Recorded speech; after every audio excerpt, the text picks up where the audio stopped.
Assalamualaikum warahmatullahi wabarakatuh. Waalaikumsalam warahmatullahi wabarakatuh. Bismillahirrahmanirrahim. Alhamdulillahi rabbil alamin. Wassalatu wassalamu ala ashrafil anbiya'i wal mursalin, imamil muttaqin, sayyidil ghurril muhajjalin, wa ala alihi wa ashabihil mujahidin at-tahirin. Amma ba'du. Saudara-saudara kaum muslimin rahimakumullah, sesungguhnya gaya hidup seseorang sangat ditentukan oleh cara bagaimana dia memandang hidup ini. Dengan kata lain, bagaimana seseorang memandang hidup, begitulah dia akan hidup. Oleh sebab itu, untuk mengubah keadaan seseorang harus diawali lebih dahulu dengan mengubah caranya memandang kehidupan ini. Itulah sebabnya dalam surah Ar-Ra'd ayat 11 Allah Subhanahu wa ta'ala menjelaskan, Innallaha la yughayyiru ma biqaumin hatta yughayyiru ma bi anfusihim. Allah Subhanahu wa ta'ala tidak akan mengubah nasib dan keadaan satu kaum sampai kaum itu berusaha mengubah apa yang ada di dalam diri mereka sendiri. Yang ada di dalam diri itu tentu tidak lain adalah rule of thinking, bahasa kerennya state of mind, kata orang Kulon, cara berpikir, cara memandang kehidupan yang akan sangat mewarnai cara orang menjalani kehidupan itu sendiri.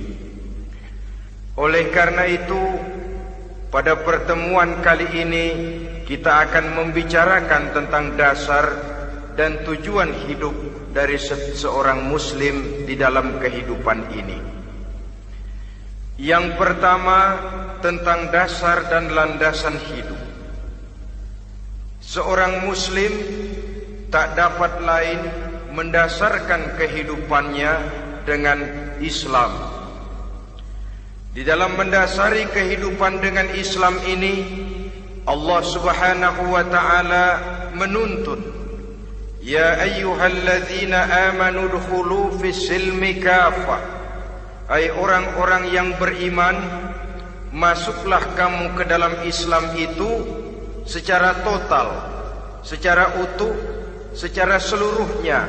Jangan separuh-separuh, jangan sepotong-sepotong. Mendasari hidup dengan Islam artinya menjadikan Islam sebagai way of life, sebagai rule of thinking, sebagai state of mind di dalam kita memecahkan problema-problema kehidupan, sehingga tidak satu persoalan hidup yang bagaimanapun kecilnya sekalipun yang tidak tersentuh oleh nilai-nilai ajaran agama Islam ini. Kemudian di dalam mendasarkan hidupnya dengan Islam, ia mempunyai satu keyakinan. Pertama, Islam sebagai dasar hidupnya adalah agama yang sesuai dengan fitrah daripada manusia. Allah Subhanahu wa ta'ala pencipta manusia. Allah Subhanahu wa ta'ala yang menurunkan agama Islam. Oleh sebab itu, tentu saja seluruh konsepsi Islam ini sudah diukur sedemikian rupa sesuai dengan kemampuan yang dimiliki oleh manusia. Secara logika bisa kita katakan, pabrik mobil di Jerman misalnya bikin mobil namanya Mercy. Seiring dengan itu dikeluarkannya buku petunjuk. Mobil ini bernama Mercy, kecepatan maksimal sekian ratus kilometer per jam, daya angkutnya sekian ratus kilogram, kalau rusak memperbaikinya ini onderdilnya itu umpamanya. Karena pabriknya yang bikin mobil, lalu pabriknya juga yang mengeluarkan buku petunjuk, tentu buku itu sesuai benar untuk mobilnya.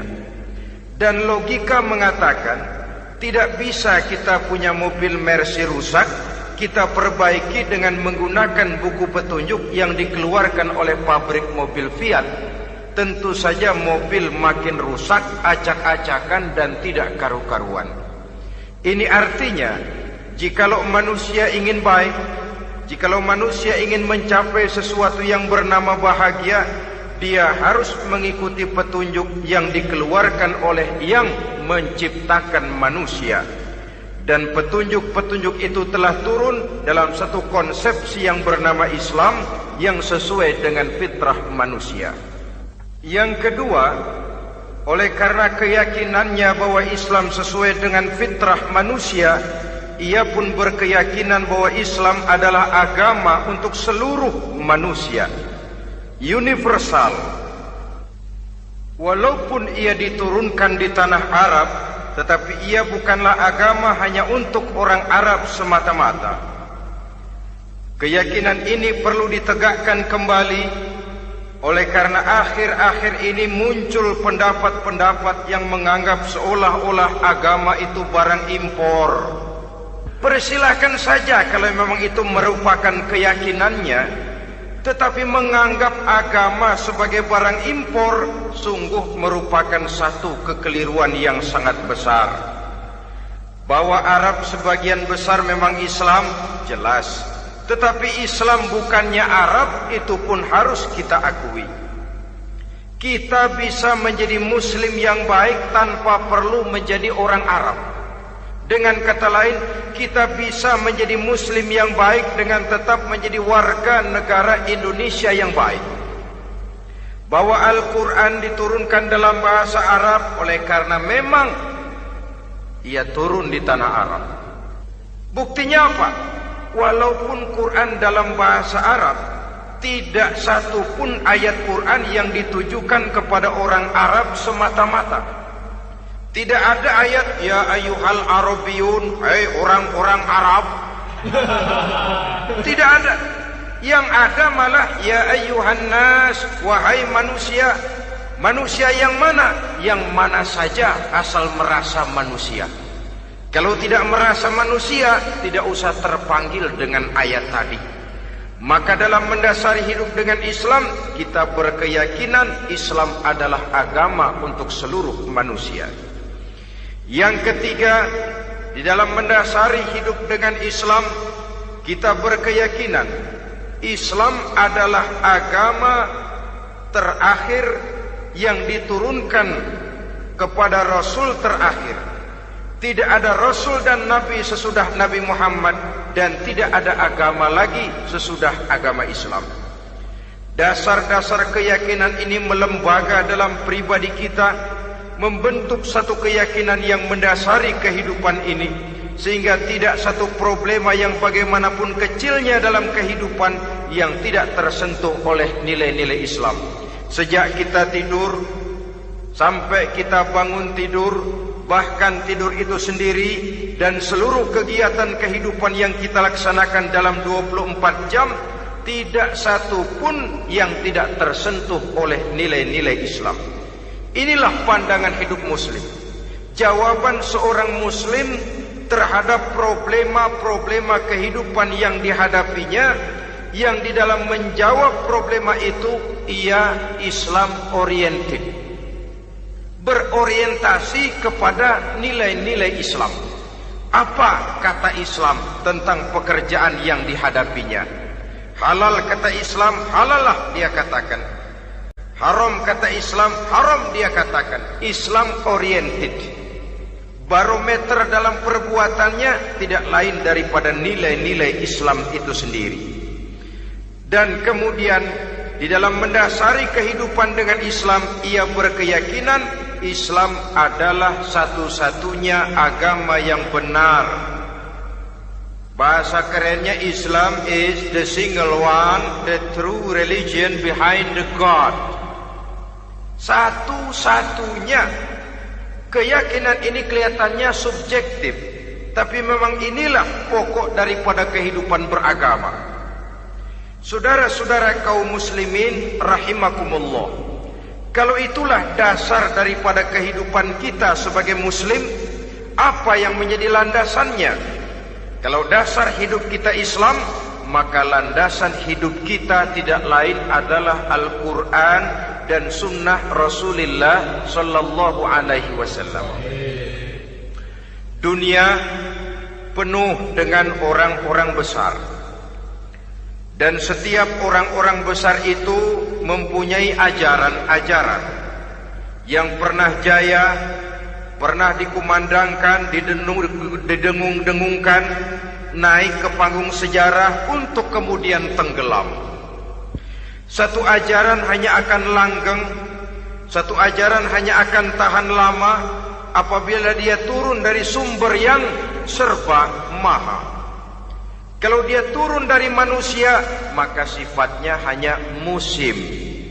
Yang namanya musim, saudara-saudara, namanya musim tidak bisa dilarang, tapi kalau sudah selesai habis sendirian. Itu musim namanya. Musim rambutan. Kalau datang musim rambutan, apa bisa dilarang? Gak boleh musim rambutan. Ya tidak bisa, dia akan tumbuh terus. Tapi manakala musimnya habis.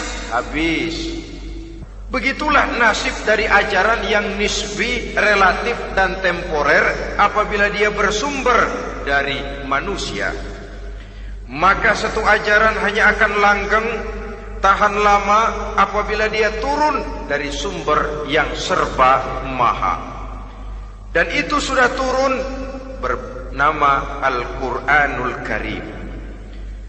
Sedangkan sunnah, saudara-saudara, merupakan penjelasan dari apa yang oleh Quran tidak dijelaskan dalam bentuk yang detail, melengkapi apa yang oleh Al-Quran hanya disebutkan dalam bentuk garis besarnya saja. Baik Quran maupun sunnah kita sebut merupakan dasar, landasan yang primer. Sedangkan untuk memahami Quran dan sunnah, kita memerlukan pendapat-pendapat orang yang ahli di bidang itu. Dalam hal ini kita sebut saja dengan ulama. Dan ini merupakan sumber yang sekunder dari landasan hidup kita sebagai seorang muslim. Dua rel ini, Quran dan sunnah, merupakan landasan di mana kereta api Islam ini berjalan. Quran dan sunnah. Saudara-saudara kaum muslimin rahimakumullah, oleh karenanya marilah kita menjadikan Quran dan sunnah ini sebagai imam di dalam kehidupan kita. Bukankah Rasulullah sallallahu alaihi wasallam pernah memberikan pilihan, man ja'alal Qur'ana amamahu qadahu ilal jannah wa man ja'alal Qur'ana khalfahu saqahu ilan nar. Siapa yang meletakkan Quran di depannya, dijadikannya Quran sebagai imam dan dia sebagai makmum, maka Al-Quran akan membimbing dia ke surga. Ya, surga di dunia ini, lebih-lebih lagi surga di akhirat nanti. Sebaliknya, وَمَنْ جَعَلَ الْقُرْآنَ خَلْفَهُ, siapa yang meletakkan Quran di belakangnya, dia belakangi ajaran dan konsepsi Al-Quran, dia tinggalkan perintah-perintah Al-Quran, maka Al-Quran yang dibelakanginya itu akan mendorong dia ke neraka. Neraka dunia, lebih-lebih neraka di akhirat nanti. Pilihan terserah kita. Jikalau kita mau menjadikan Quran sebagai imam, artinya kita menjadi makmum.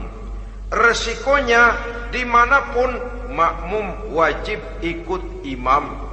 Imam takbir, makmum takbir, imam ruku, makmum ruku, imam i'tidal, makmum i'tidal.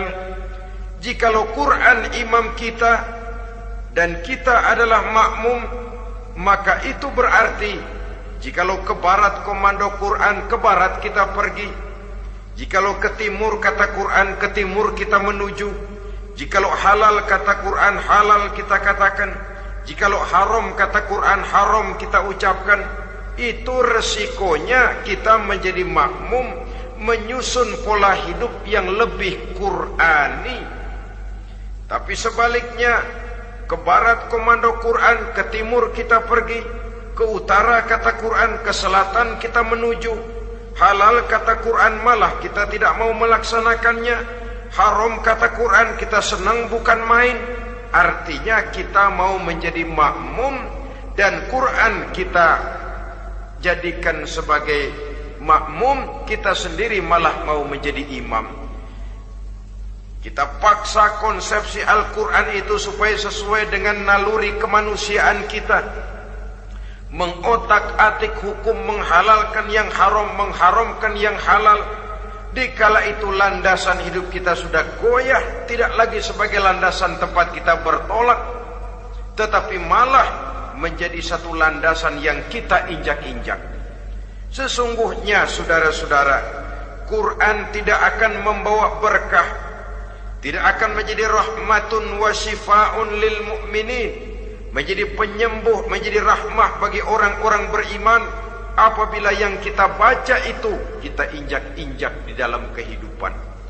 Upaya menyusun hidup yang lebih Qurani ini seiring dengan usaha kita menjadi warga negara yang baik. Yang saya katakan di awal tadi, tidak saling dan tidak harus saling bertentangan.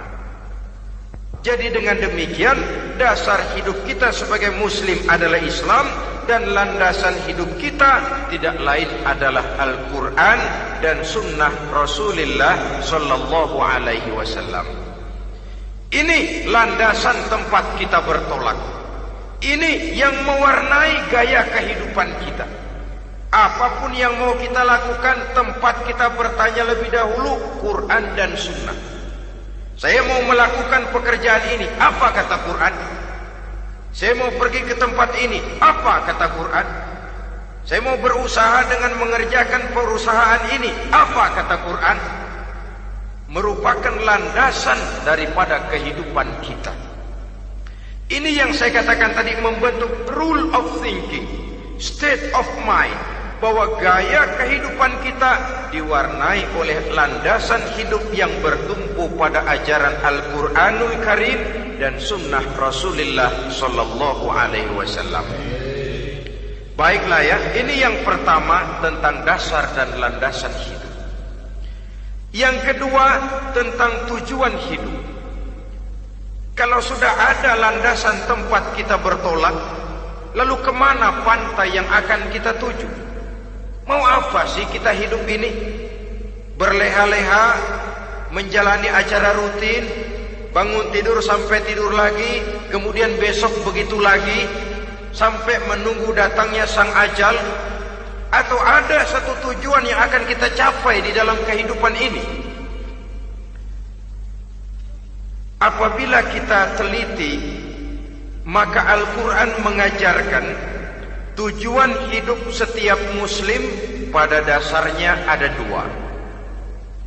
Pertama, kita sebut saja tujuan jangka pendek. Tujuan jangka pendek itu sasarannya dunia sekarang ini. Bentuknya horizontal.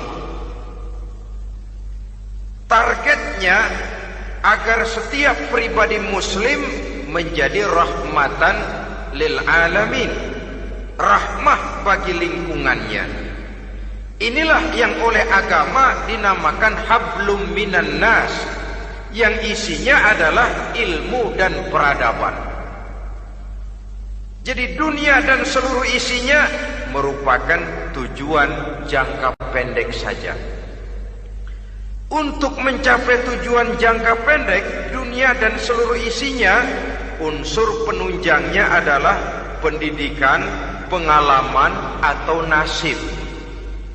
Makin tinggi pendidikan, makin mudah menjangkau hidup. Makin banyak pengalaman, makin mudah menguasai dunia. atau karena faktor nasib. Pendidikannya tidak seberapa, pengalaman pun kadang-kadang dangkal, tapi karena nasibnya lagi hoki, kata orang sekarang, nasibnya lagi bagus, dia naik ke panggung memegang peranan.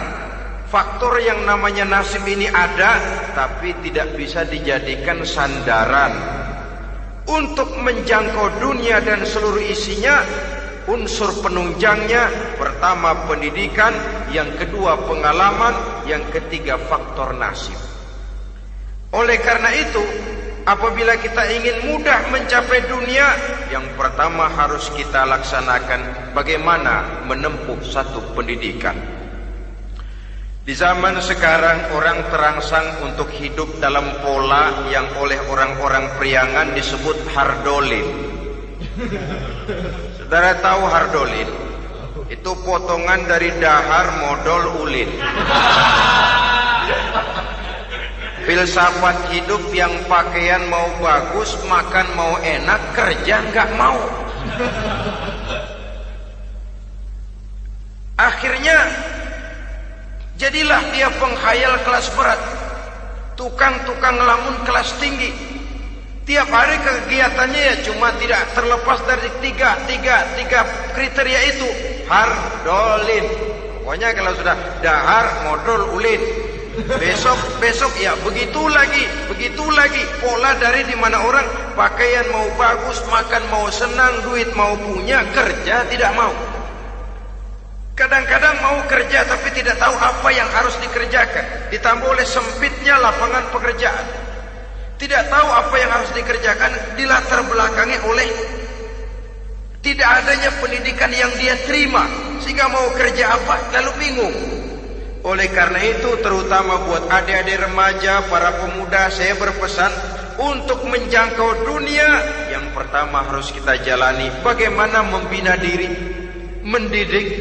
Taruh kata drop out, putus sekolah, tapi drop out bukan halangan bagi tumbuhnya cita-cita yang mulia. Bahkan ada orang bilang many a great man starts as a newspaper boy. Banyak orang-orang besar yang memulai pekerjaannya dagang koran. Putus sekolah bukan merupakan halangan bagi tumbuhnya cita-cita yang mulia. Dan tidak sedikit orang-orang besar yang tidak keluaran perguruan tinggi. Tidak sedikit orang-orang besar yang tidak merupakan produk dari perguruan tinggi tertentu, tapi kerajinannya belajar, banyak membaca, banyak bergaul, autodidak. Syukur kalau masih bisa menempuh pendidikan yang formal. Kekurangan ekonomi, kemiskinan keluarga jangan menjadi penghalang bagi tumbuhnya cita-cita yang tinggi untuk menempuh karier pendidikan yang baik. Ini memang pahit, tapi bagaimanapun kata orang, lebih baik makan singkong beneran daripada makan roti ngimpi. Artinya jikalau memang perlu, lebih baik sekolah sambil dagang koran, nyemir sepatu, parkir mobil, daripada hardolin itu tadi. Tanpa prospek hari depan yang ada artinya. Dan pendidikan memang merupakan sesuatu yang baik, tapi tanpa ini rasanya kita akan sulit untuk menjangkau dunia, tersisih di pojok-pojok kehidupan. Jangan lalu bilang, manusia kan rezekinya sudah dijamin oleh Allah, ayam saja ada rezekinya. Of course. Tapi jangan lupa, cara ayam cari rezeki dengan cara manusia cari rezeki lain. Kalau ayam cari rezeki dari tahun atu, modalnya cuma ceker sama patok. Kalau ayam mah asal bisa nyeker, bisa matok, ayam dapat rezeki. Pokoknya kertok dah. Tapi manusia cari rezeki, dia harus cari lapangan kerja. Lapangan kerja sulit. Sudah dapat lapangan kerja, harus punya keahlian. Untuk memperoleh keahlian harus dengan pendidikan. Berhadapan lagi dengan saingan-saingan, karena pasaran tenaga kerja Tiap tahun puluhan kalau tidak ratusan ribu pasaran tenaga kerja yang masuk lapangan kerja. Ini kenyataan. Semakin ke depan oleh tingginya tensi ekonomi, oleh persaingan hidup yang makin tajam, oleh makin menggejalanya pola pikir industrialis yang membuat manusia individu, nilai-nilai semacam ini akan terasa makin berat. Oleh karenanya, tanpa pendidikan sulit untuk menjangkau dunia. Yang kedua, pengalaman, tenaga expert. Sehingga orang mengatakan experience is the best teacher. Pengalaman adalah guru yang paling bijaksana. Dengan pengalaman kita makin dewasa. Dan orang sering mengatakan kegagalan hakikatnya adalah keberhasilan yang tertunda. Jangan takut gagal, kalau itu akan mengantarkan kita kepada pola hidup yang lebih dewasa, lebih tegar, lebih sanggup menghadapi kesulitan-kesulitan. Dan faktor yang ketiga, nasib. Kadang-kadang orang pendidikannya tidak ada, kadang-kadang pengalamannya tidak seberapa, tapi karena nasib, engkongnya misalnya jadi komandan Hansip, dia naik jadi anggota Hansip. Itu karena faktor nasib saja. Yang ketiga ini ada, tapi tidak bisa dijadikan sandaran dalam arti bahwa kita lalu mengandalkan nasib. Lo nanti udah gede mau jadi apa? Gue sih gimana nasib aja dah. Jadi orang syukur, jadi gembel nasib. Tidak bisa kita menghadapi hidup dalam satu alur spekulasi. Tidak bisa kita menjalani skenario kehidupan ini dengan bersikap untung-untungan. Karena kehidupan walaupun tidak bisa dipastikan, paling kurang bisa dirancang, bisa direncanakan, bisa ditargetkan, bisa dianalisa kemungkinan-kemungkinannya. Walaupun tidak bisa dipastikan, tapi bisa diperhitungkan. Sebagai manusia yang terikat oleh causality, oleh hukum sebab akibat, sewajarnya kita memperhitungkan kemungkinan-kemungkinan itu. Kira-kira 5, 10, 15 tahun yang akan datang, sejauh mana kesulitan-kesulitan dalam kehidupan ini, sejauh mana persaingan dalam hidup, sejauh mana tenaga kerja dibutuhkan, sejauh mana keahlian dan skill menunjang ke arah itu. Kalau tidak, kita akan tersisih di sudut-sudut kehidupan untuk lebih banyak jadi penonton daripada menjadi pemain. Padahal kita ingin jadi pemain, kita ingin aktif, kita ingin punya peranan karena kita oleh agama dituntut menjadi rahmatan lil alamin, menjadi rahmah bagi lingkungan di mana kita tinggal, mewarnai lingkungan, bukan cuma diwarnai oleh lingkungan itu sendiri. Itu tadi tujuan jangka pendek sebagai tujuan yang pertama. Yang kedua, tujuan jangka panjang. Tujuan jangka panjang ini sasarannya adalah akhirat. Bentuknya vertikal, targetnya adalah mardotillah atau ridho daripada Allah. Dan ini yang oleh agama dinamakan dengan hablum minallah, tali vertikal yang menghubungkan manusia langsung dengan Tuhannya.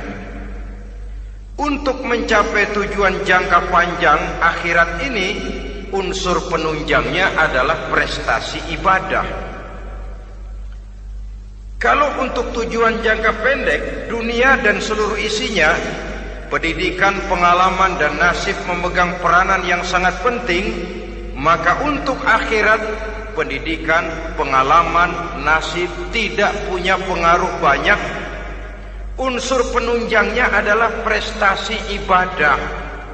Bagaimanapun tinggi pendidikan, bagaimanapun banyak pengalaman, tanpa prestasi ibadah, nol besar kita dalam pandangan Allah Subhanahu wa ta'ala. Saudara-saudara kaum muslimin rahimakumullah, itu sebabnya seorang muslim sholat, puasa, haji, zakat, yang kalaupun ada target dunia itu cuma side effect saja, sekedar satu efek sampingan. Target utamanya tetap tujuan jangka panjang, akhirat dan ridho Allah. Kenapa kita sholat? Untuk mencari ridho Allah. Kenapa kita laksanakan ibadah haji? Untuk mencari ridho Allah.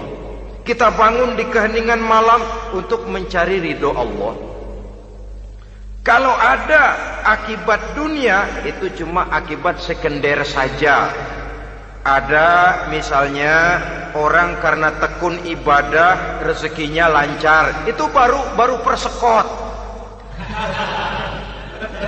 baru tanda jadi. Kadang-kadang persekotnya saja sudah nikmat kok, apalagi cashnya, kontannya. Sebaliknya kalau ada orang rajin ibadah rezekinya seret, jangan jadi alasan. Kok lu nggak sembahyang? Alah, tetangga gua rajin sembahyang melarat terus. Ya memang sholat itu bukan dengan target dunia, target akhirat, saudara-saudara. Oleh sebab itu, seorang muslim adalah seorang yang berpandangan luas, berjiwa lapang. Maksudnya apa? Tujuan jangka pendek dan jangka panjang ini harus dia raih kedua-duanya. Ini yang oleh Al-Quran diajarkan agar setiap muslim mencapai fid dunya hasanah wa fil akhirati hasanah. Kebaikan di dunia, kebaikan di akhirat. Itu arti hasanah. Jangan macam orang dulu, punya istri dua pergi haji. Yang satu yang muda istrinya namanya Hasanah, yang satu namanya Khadijah. Waktu tawaf keliling Ka'bah, si suami ini nggak bisa doa apa-apa kecuali Rabbana Atina itu. Tiap putaran Rabbana Atina fid dunya hasanah wa fil akhirati hasanah. Putaran kedua Rabbana Atina fid dunya hasanah wa fil akhirati hasanah. Ini istri tuanya yang namanya Khadijah dengerin aja. Akhirnya di satu saat dia colek suaminya, "Bang, mentang-mentang Hasanah bini muda disebutin melulu. Saya dong disebutin dalam doa." "Iya deh, ntar putaran selanjutnya." Suaminya blow on juga. Putaran kedua dia baca Rabbana Atina fid dunya hasanah wa fil akhirati Khadijah.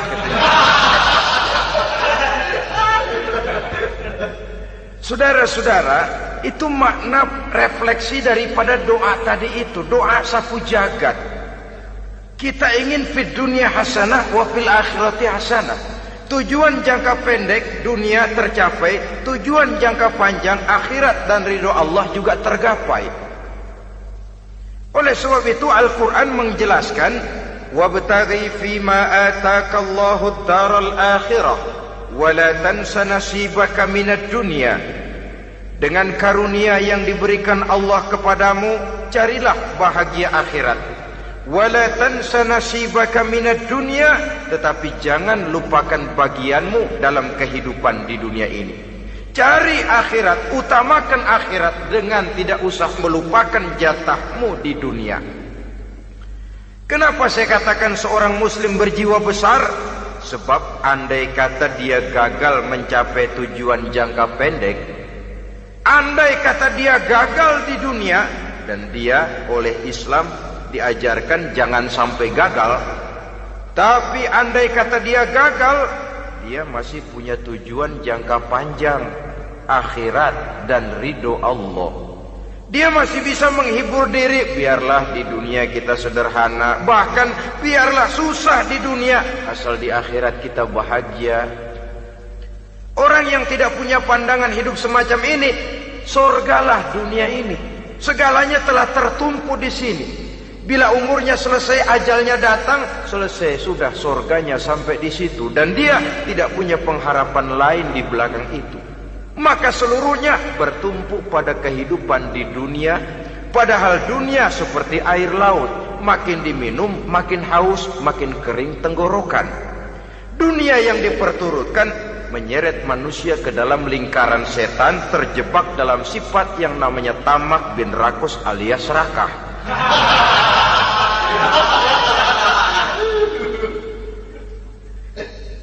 Andai kata dia gagal untuk tujuan jangka pendek, dia masih punya tujuan jangka panjang, akhirat.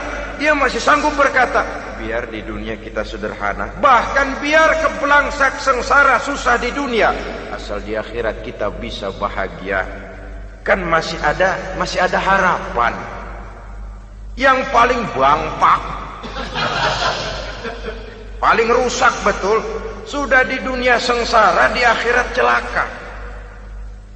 Di dunia rumahnya gubuk, pinggir kali miring,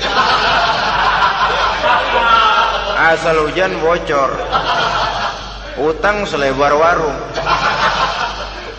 Bayang kagak, ngaji enggak, puasa enggak, saban malam merit mulu. Saudara hadirin yang saya hormati, lalu kapan mau bahagia kalau sudah di sini susah, di sana akan susah juga. Ini yang pertama, seorang muslim, seorang yang optimis, berjiwa besar, luas pandangan. Kegagalan dia dalam jangka pendek tidak menyebabkan dia melupakan tujuan jangka panjang. Yang kedua, positifnya apa? Cara dia mencapai tujuan jangka pendek diwarnai oleh keyakinan adanya tujuan jangka panjang. Dia memang benar cari harta, tapi karena dia yakin ada akhirat, Allah ridho apa tidak? Ini positifnya. Saya memang cari duit, tapi dengan cara ini Allah ridho apa tidak? Saya memang ingin berpakaian yang rapi, tapi dengan tidak menutup aurat begini, Allah ridho atau tidak? Saya memang bergaul menghormati teman, tapi terjebak dalam minuman keras karena menghormati teman, Allah ridho apa tidak? Ini orang yang punya tujuan jangka panjang. Segalanya diberikan bingkai dengan pertanyaan, Allah ridho atau tidak? Keyakinannya terhadap tujuan jangka panjang mewarnai gaya hidupnya di dunia ini, mencapai tujuan jangka pendek tadi. Mau minum, Allah ridho apa enggak ini? Mau makan, yang saya makan Allah ridho apa enggak ini? Pendeknya apapun yang mau dia kerjakan, karena dia punya keyakinan tujuan jangka panjang, dia selalu menimbang terhadap ridho Allah tadi. Jadi tanpa prestasi ibadah, kita nol besar dalam pandangan Allah. Ini nilai manusia yang hakiki di sini. Ini makna inna akramakum indallahi atqakum.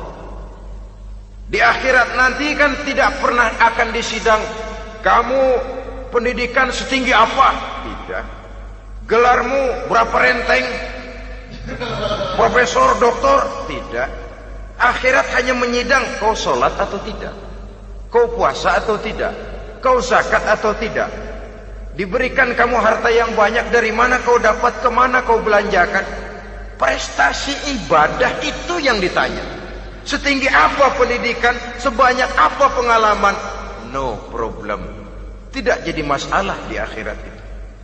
Prestasi ibadah itu yang akan kita persembahkan di hadapan Allah.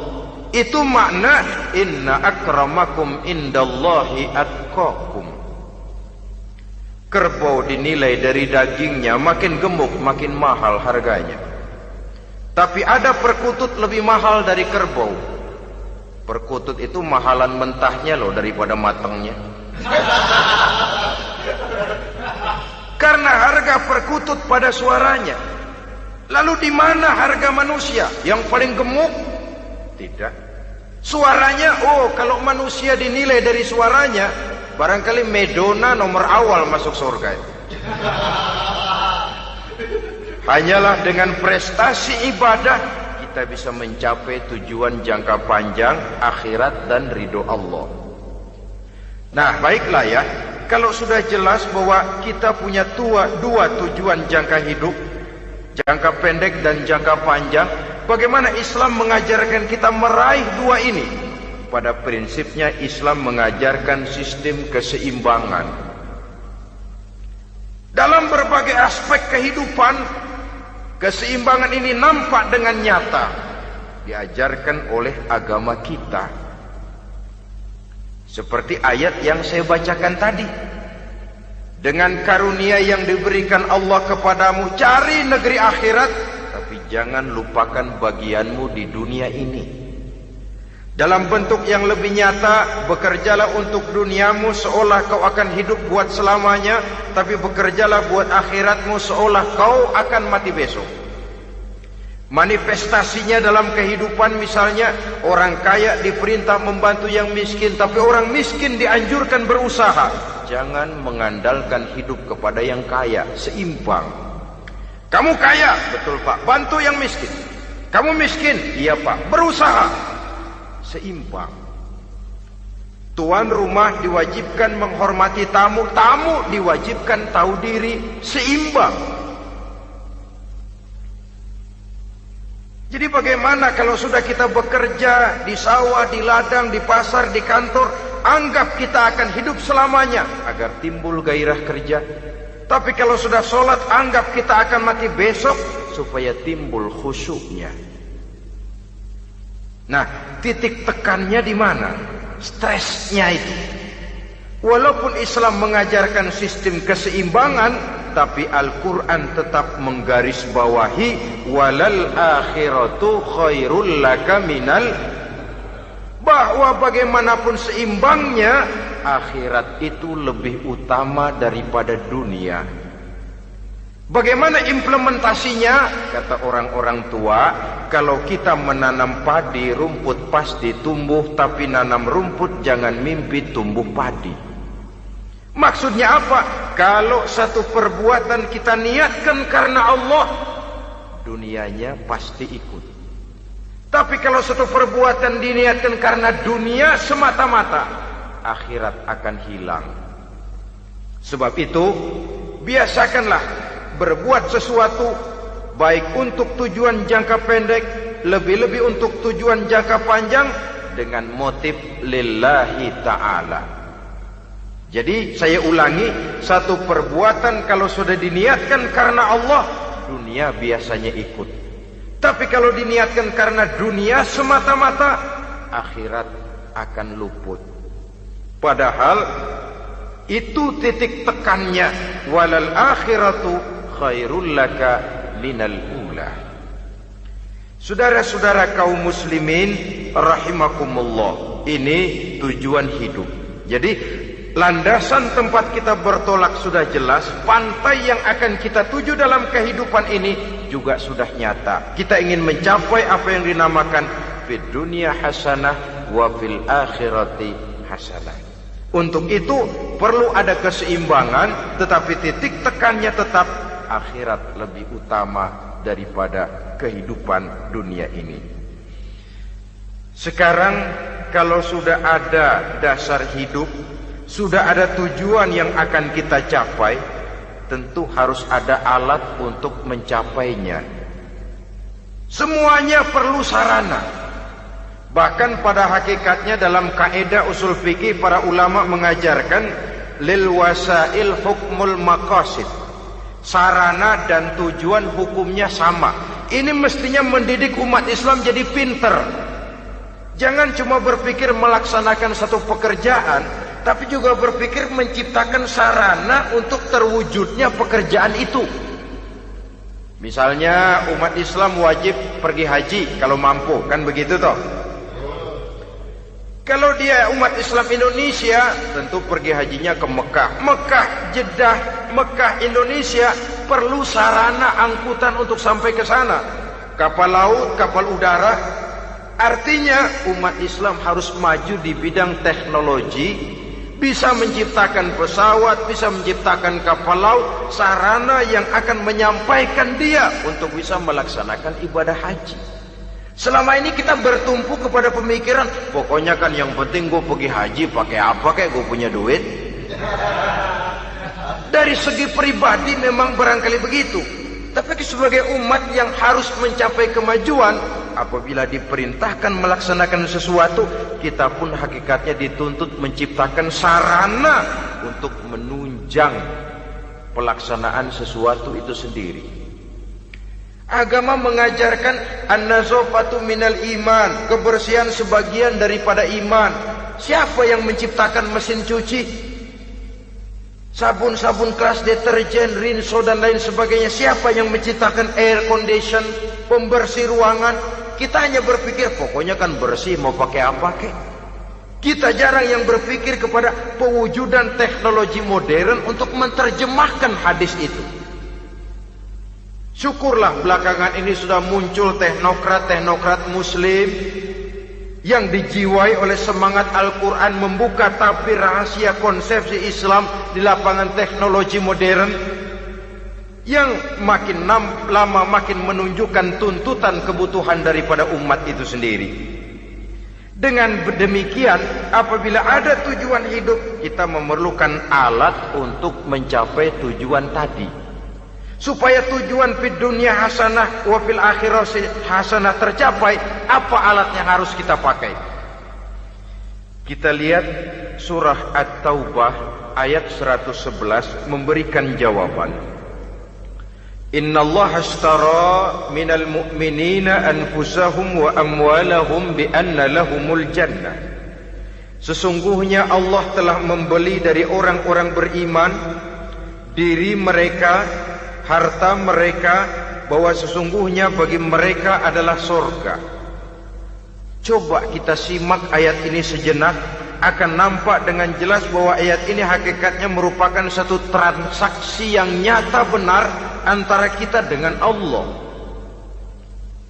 Transaksi jual beli sudah terjadi, dan itu langsung dengan Allah, tertuang dalam pernyataan Quran. Pembeli Allah, penjual kita orang-orang beriman, dagangannya adalah anfus dan amwal, harganya adalah surga.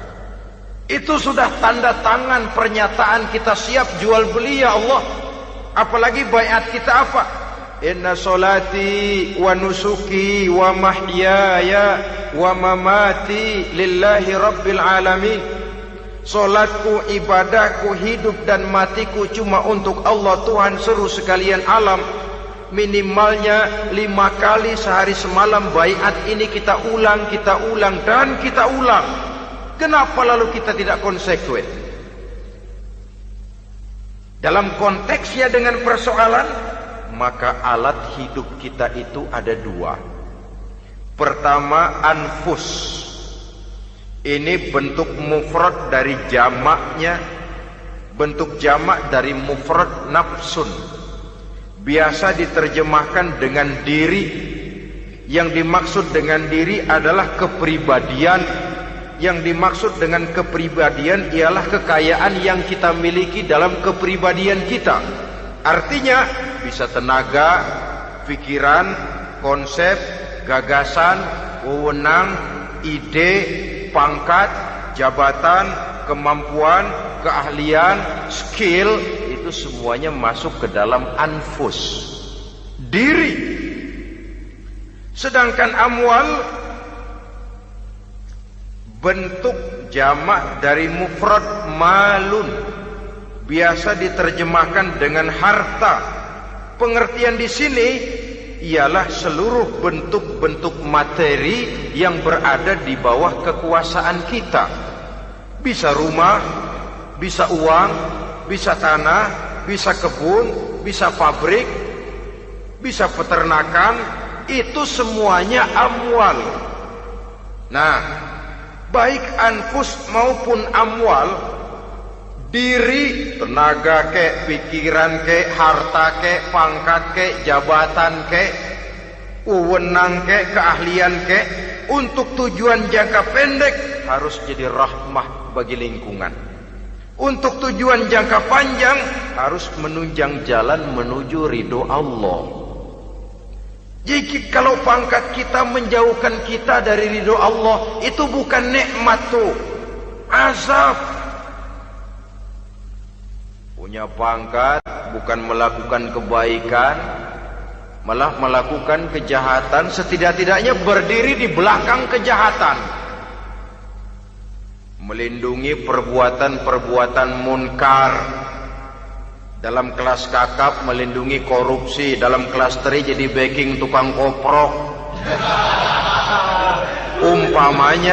Umpamanya itu sudah menyalahi Alat tidak digunakan untuk mencapai tujuan. Itu untuk tujuan jangka pendek. Lalu amwal, harta, uang, tanah, rumah, kebun, untuk tujuan jangka pendek harus menjadi rahmah bagi lingkungan. Sedang untuk tujuan jangka panjang, baik diri maupun harta harus menunjang jalan menuju ridho Allah, harus meningkatkan prestasi ibadah kita kepada Allah Subhanahu wa ta'ala. Malah yang namanya amwal ini tanggung jawabnya lebih berat loh saudara. Kalau saudara diberikan ilmu, sidang akhirat cuma satu. Ilmumu kau amalkan untuk apa? Saudara diberikan umur panjang, pengadilan akhirat cuma bertanya satu, umurmu kau habiskan di mana? Tapi saudara diberikan harta, pertanyaan akhirat dua, hartamu kau dapat dari mana? Kau belanjakan kemana? Dari mananya dan kemananya ditanya, depan belakang. Kadang-kadang kan ada orang hartanya didapat dari jalan yang halal, dibelanjakan di jalan haram. Kerja peras keringat banting tulang setengah mati, begitu dapat duit beli buntutan,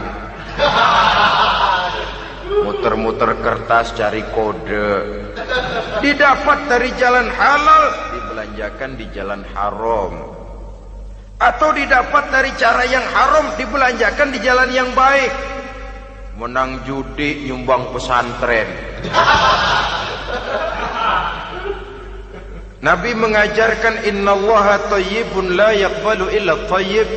Allah itu baik dan hanya menerima yang baik-baik saja. Tidak bisa mencuci kain dengan air najis.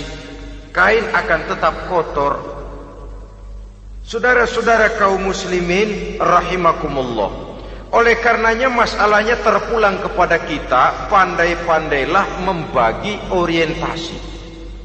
Suatu saat tenggelam kita dalam kesibukan dunia dan seluruh isinya untuk mencapai tujuan jangka pendek. Lain saat tenggelam kita memfanakan diri untuk mencapai tujuan jangka panjang, akhirat dan ridho Allah. Karena kehidupan ini bukan berjalan tanpa batas. Umur ini bukan satu karunia tanpa pertanggungan jawab. Satu saat setuju atau tidak, rela atau terpaksa, kita akan sampai kepada garis finish daripada perjalanan kehidupan dunia ini. Yang memang merupakan satu perjalanan panjang, a walking tall. Kata orang Kulon, a walking tall, satu jalan yang demikian jauhnya. Entah kita akan sampai ke garis finish. Bila datang ajal, senja kehidupan datang, malam menyelimuti. Datangnya tidak pernah kita sangka, tapi sekali dia datang, tidak satu kekuatan yang bisa menolak. Kehadirannya tidak pernah kita harapkan, tapi satu kali dia datang bertamu, pasti terjadi. Dan itu pasti akan kita temui. Alangkah malangnya pada saat kembali itu datang, kita tidak punya prestasi ibadah. Lalu apa artinya prestasi dunia? Apa artinya tujuan jangka pendek kalau kita harus kehilangan tujuan jangka panjang? Rumah kita yang besar, pangkat kita yang tinggi, harta kita yang banyak, bisakah menolong kita untuk kalau sudah kumpul di padang mahsyar nanti? Malaikat, jangan gebugin saya, rumah saya harga 2 miliar.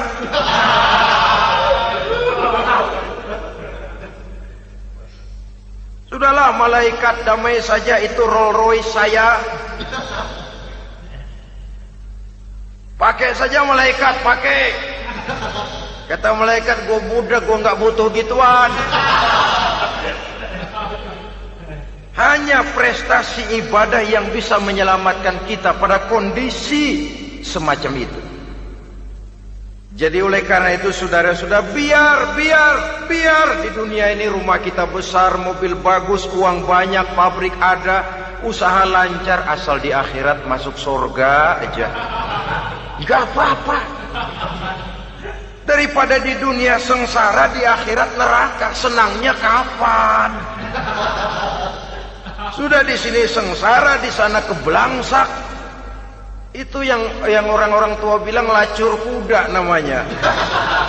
Pelan dipecut, kenceng digentak, setengah mati, serba salah. Kuda kalau bisa ngomong, gue setengah mati, serba salah. Pelan dipecut, kekencengan ditarik, itu yang namanya lacur kuda begitu. Serba salah posisinya. Untuk itu pandai-pandailah membagi orientasi supaya tercapai tujuan ideal ini, fid dunya hasanah wa fil akhirati hasanah. Ini tentang tujuan hidup. Nah, untuk mencapai tujuan ini kita tidak berjalan sendiri. Kita perlu teman hidup. Di samping teman hidup ada pula lawan hidup. Siapa teman hidup kita untuk mencapai tujuan hidup ini? Dalam arti sempit, teman hidup kita suami istri yang taat kepada Allah. Suami istri lebih dari sekedar satu pasangan, juga saling melengkapi, merupakan bagian daripada kehidupan. Suami adalah teman istri, istri adalah teman suami untuk mencapai tujuan hidup tadi. Mencapai fid dunya hasanah wa fil akhirati hasanah. Seiring, seirama, selaras, serasi, seimbang, kata orang sekarang. Teman dalam arti sempit. Adapun teman dalam arti luas, setiap orang yang pandangan hidupnya sama dengan kita. Setiap orang yang akidahnya sama dengan kita. Terlepas dari suku bangsa apapun, warna kulit apapun, bahasa apapun, jikalau keyakinannya sama, pandangan hidupnya sama, dia adalah saudara kita dalam artian yang luas. Islam tidak kenal teritorial, maka tidak ada itu Islam Jepang. Ya walaupun secara formalnya ada, tapi informal Muslim adalah Muslim, diikat dengan akidah. Itu teman hidup. Lalu lawan hidup siapa? Pertama iblis, dalam segala bentuk dan implementasinya. Yang kedua, setiap orang yang pandangan hidupnya tidak sama dengan kita secara ideologis, itulah lawan hidup kita. Maka yang teman jadikan teman, yang lawan jadikan lawan. Jangan teman dijadikan lawan, lawan dijadikan teman. Itu namanya kopiah dipasang di kaki, pak bakyak naik ke jidat. Wajar kalau kepala lalu jadi benjol. Salah milih teman, salah cari lawan. Salah milih teman, salah cari lawan. Akibatnya kita yang akan susah di kemudian hari nanti. Saudara-saudara kaum muslimin rahimakumullah, oleh karenanya pandai-pandailah dalam hidup ini. Yang teman jadikan teman, yang lawan jadikan lawan. Kalau lawan kita jadikan teman, sementara teman kita jadikan lawan, dan itu apa yang banyak terjadi dalam praktek kehidupan, kita tidak akan bisa mencapai tujuan. Karena akan tertarung di kaki sendiri. Nah, ini sajalah yang kita bicarakan pada pertemuan kali ini. Mudah-mudahan ada manfaatnya. Terima kasih atas segala perhatian. Mohon maaf atas segala kekurangan. Usikum wa nafsi bitaqwallah. Wassalamualaikum warahmatullahi wabarakatuh. Waalaikumsalam warahmatullahi wabarakatuh.